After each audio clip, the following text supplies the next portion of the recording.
Alright, we're back. Okay, I got my air nozzle here with a little small tip on it. That's for getting down in holes and blowing out the crap. So there's a bunch of dirt and beads and sand and whatever else is in this hole.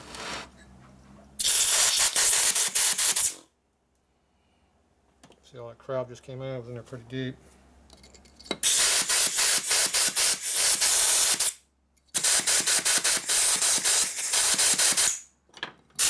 Yeah.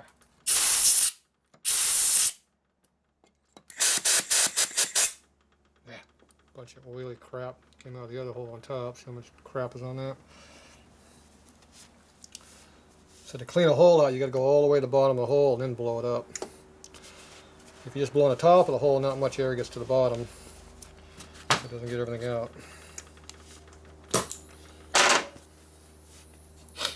Okay, so now we got that cleared. We got dirt all over the place here now too.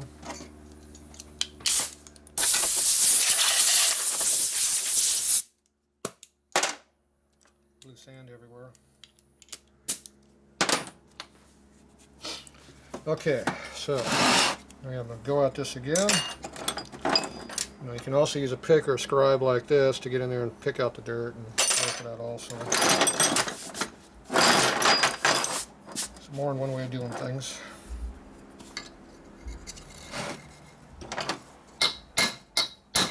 See, now it's coming out. When I was beating on just the sand, all I was doing is beating and nothing was happening. Okay, you can see how the shaft is coming out right here on this side now. It's coming out pretty hard, so I'm going to go ahead and squirt some lube in here. Go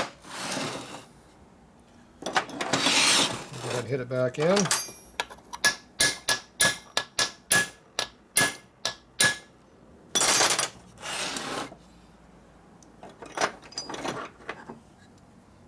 I'm going to do my punch.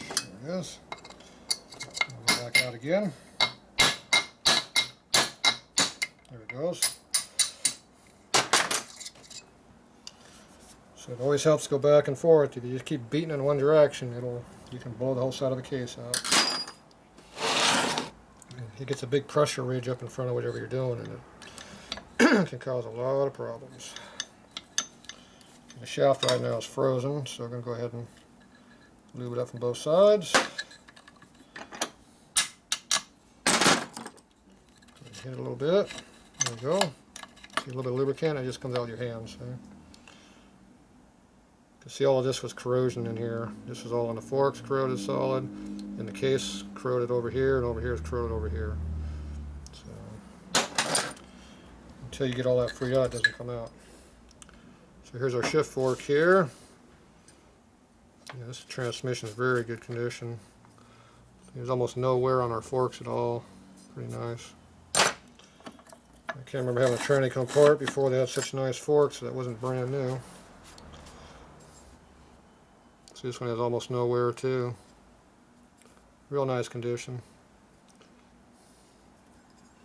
See, I didn't break these nuts free when I should have, so let me go ahead and put this back in real quick.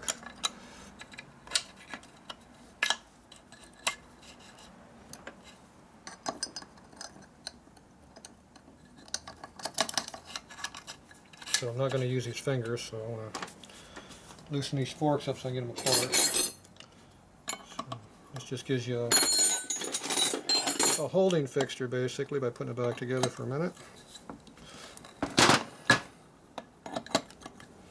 So that way you can loosen these nuts up.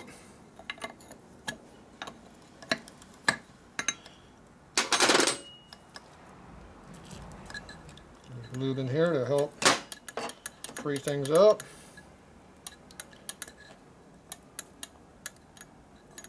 So you can see how the lube really helps out. It just makes it so you can unscrew the stuff. So it goes from where it wouldn't move at all with the wrench to I can just do it with my fingers now. So you just gotta go back and forth a couple times and get the crud broken off. There we go, that was freed up. Okay, so just push the shaft back out. There, so now I can take these apart and swap out the bushing with a finger in this case. Now when you take these apart, there's a bunch of shims and stuff in here and spacers. It's frozen on there too. There you go, use the side of the workbench to free it up. It's like everything is frozen up, full of crap. Alright, so you have a lock tab, you have some shim washers. On the other side you might have some more shim washers, and you have a big spacer right here. Then you have your finger bushing, and then you get the whole sleeve. And there's a keyway that goes down the whole side of this. So these are oriented. If you put it in wrong, instead of the finger shooting this way, it'll shoot this way. If you look at the angle, you see how it's angled off to one side a little bit. About 10 or 15 degrees. It goes the other way if you put it in backwards. So you got to make sure when you take the nut off, you remember which way things go. So you can see the keyway right here. So these are your shims. They make these in 5s and 15s, I think. Here's your lock tab. See, it's got the little notch in to go in the key. And the groove down there. And the nut's hollow on one side, so it can recess over the bushing, so you make sure the hollow side goes in, solid side's out. So, alright, later on I'll take these out and I'll change out these fingers. As far as I can tell, it looks like the forks can go right back in. They look good. Okay, now we go ahead and knock out the countershaft. Use a brass punch to knock it free.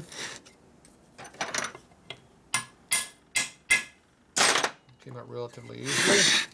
And once you're out, you pull the washer off here. You can see all the old oil and pukey crap in there that was in there from before.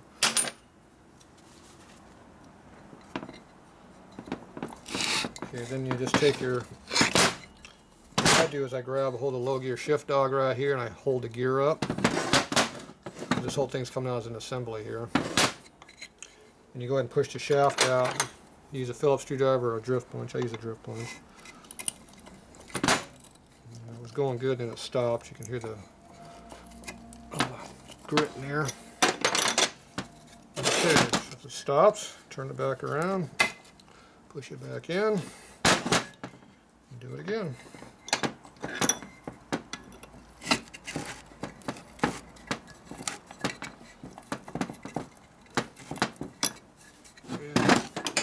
Definitely does not want to come out.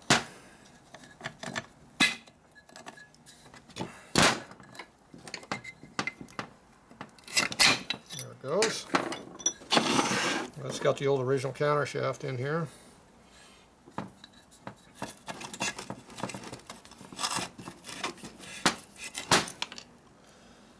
See, it's the old reduced size shaft. Nobody reproduces these. This is definitely a genuine Harley part. And this thing is really low mileage. Even though this tranny was all rusted, look at the bearings are perfect in here. Not too bad at all.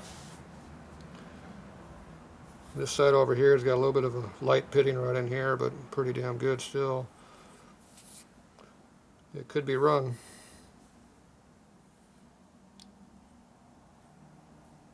Yeah, even after all these years, still a good part. Is that from the 30s to the early 2000s now? So 80 years old. You wish you looked good in 80 years that old. Okay, now to get these out, you can see how the bearings are falling. Well, if I move the camera, you can see the bearings falling out of here. See the needle bearings are falling out of the end of the hole right here. See, even the rollers aren't. They still look good enough to use again. Okay, there's a thrust washer up in here. We got to get that thrust washer out before you can pull the countershaft out. There's two thrust washers, one over here and one over on this side. The one on the right is the big shim washer. It has to come out first because it gets locked inside the gear case and it won't let you have it. So what I do is I just flip the case over, wiggle the gear a little bit, and it easily falls out. There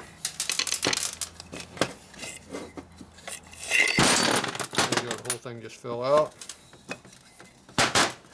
This here's the washer I was talking about. So once this washer fell out, then the gravity took care of everything else. Came right out with it. This thrust washer here is flush, so it doesn't grab a hold of anything. All these washers look pretty good. You can see all the dirt and sand and shit in here. Yeah, these are definitely the original stuff. Look at this old gear here, how it's made. This is all parts you just don't see anymore.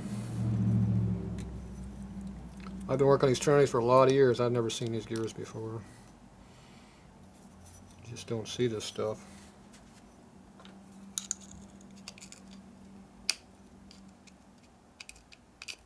So it's not too often you pull apart a 30s tranny that's still all original. This washer should come out, but it doesn't want to come out, so I'll leave it in there until I clean it. But yeah, you can see how the gear's all sculptured, cut out for lightweight. Everything was made back then in the old days. Look at the gear teeth. Look at the dogs are hardly even worn.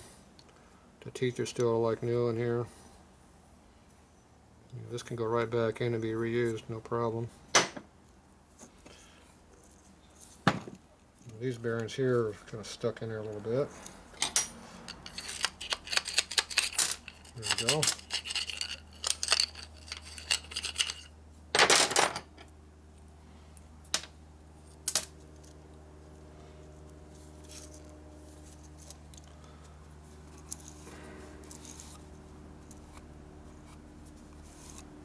Still looks good. A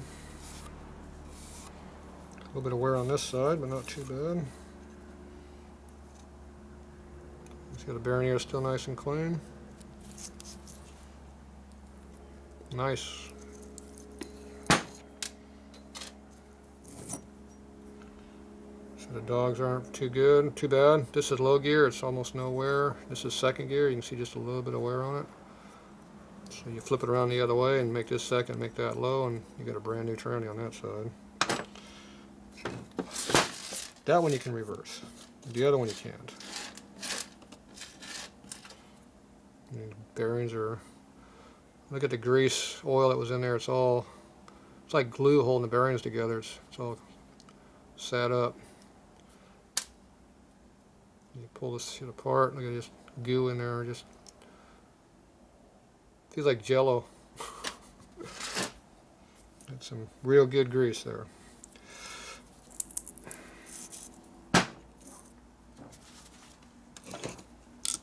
This has a snap ring that holds this in, so we'll just see if I can get this thing out of here. Then there's a little pick. Just happened to have the pick with me today.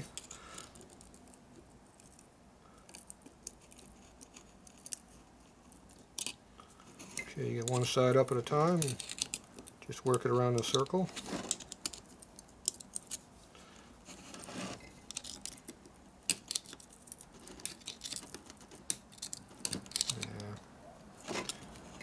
Side here, so hold that side up, come in from the other side with that one. And of course I dropped it right back down. There we go, it didn't stick.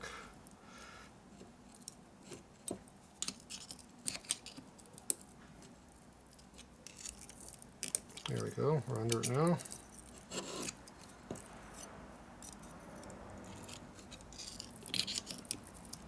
You just gotta get the snap ring out of the groove. Above the groove, and you can just slide it right out. If you want to force it, you can force and destroy the ring. You just take your time. Bring it up slowly. See how it comes up at an angle here? You're pushing up out of the groove a little bit. See that part's still in the groove. Just come back around. Pop that piece up out of the groove. Use the gear to pull it up. Push it right up. So there's your snap ring, which is reusable. See? Got the thrust washer behind it. And you got your gear. And you got a bushing inside that. That's supposed to be a slip fit gear bushing, but this one seems to be tight. So we'll get this all cleaned up and get it apart. Once again, this gear looks really good. So another real nice original piece. This here all looks really good. Just dirty, but don't see hardly any wear at all on the teeth. Just a nice, really nice gear set. It's hard to believe it's this nice after this many years.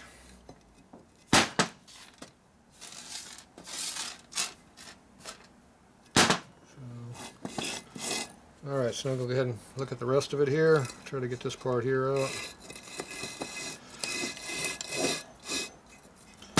Okay, we're going to have to get the this bearing retainer plate out.